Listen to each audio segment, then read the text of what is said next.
समय हर दिन बदलता है, लेकिन कभी कभी एक दिन ऐसा भी आता है जो पूरी जिंदगी बदल देता है। ये कहानी है रीना नाम की लड़की की। रीना पहाड़ों के छोटे से गांव में रहती थी। उसकी मां का देहांत तब हो गया था जब वो केवल 7 साल की थी। उसके पिता एक बढ़ई थे जो दिन रात मेहनत करके लोगों के घरों के लिए फर्नीचर बनाते थे। आमदनी बहुत कम थी, लेकिन पिता ने कभी रीना की पढ़ाई रुकने नहीं दी। रीना भी समझदार और जिम्मेदार थी। सुबह 4 बजे उठकर वो घर का काम करती, पिता के लिए चाय बनाती और फिर स्कूल चली जाती। एक दिन पिता ने देखा कि चूल्हे में गीली लकड़ियों के कारण धुआं फैल गया है और रीना खांसते खांसते परेशान हो रही है।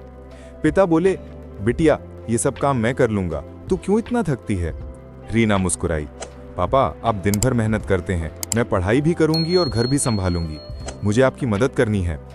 उस रात पिता ने कहा, आज खाना मत बनाएंगे, मेरी मेहनत की मजदूरी मिली है, चल बाजार में तेरा पसंदीदा समोसा खाते हैं। वो छोटी सी खुशी दोनों के लिए बड़ी याद बन गई। समय बीतता गया, रीना पढ़ाई में हमेशा अव्वल आती रही। पिता का सपना था कि वो इंजीनियर बने, लेकिन किस्मत ने फिर वार किया। एक दिन काम करते हुए पिता का हाथ लकड़ी काटने वाली मशीन में बुरी तरह घायल हो गया।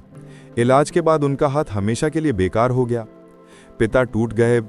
रीना, मेरे पास अब कुछ नहीं बचा, तेरे सपने अधूरे रह जाएंगे।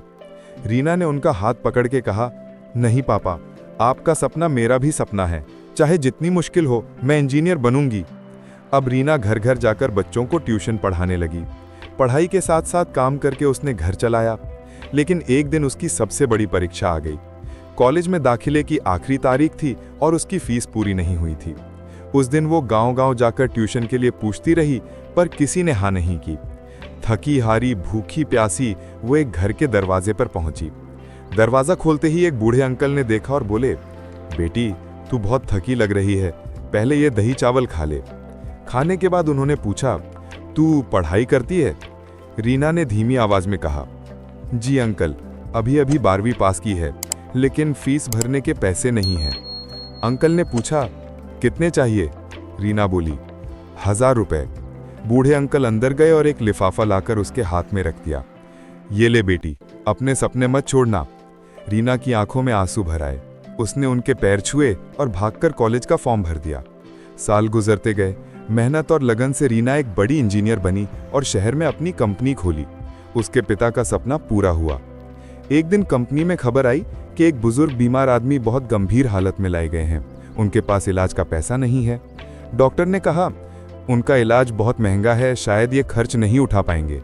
रीना तुरंत बोली, पैसा मायने नहीं रखता, जिंदगी रखती है, उन्हें भर्ती करो। 2 महीने तक उनका पूरा इलाज हुआ। आखिरकार वो बुजुर्ग ठीक होकर घर जाने लगे।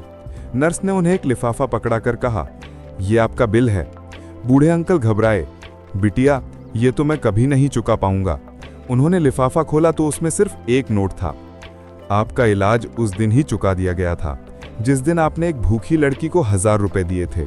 वही लड़की आज इंजीनियर बन गई है और उसी ने आपकी जान बचाई है। उनकी आंखों से आंसू बह निकले। उसी पल रीना कमरे में दाखिल हुई और मुस्कुराकर बोली, हाँ अंकल, वही लड़की मैं हूं। उस दिन आपने मुझे सिर्फ पैसे नहीं दिए थे, आपने मुझे एक भविष्य दिया था। आज मुझे मौका मिला है आपकी मदद लौटाने का। बूढ़े अंकल चुपचाप रोने लगे। ये आंसू दुख के नहीं, बल्कि उस दया की याद में थे जो उन्होंने सालों पहले दिखाई थी।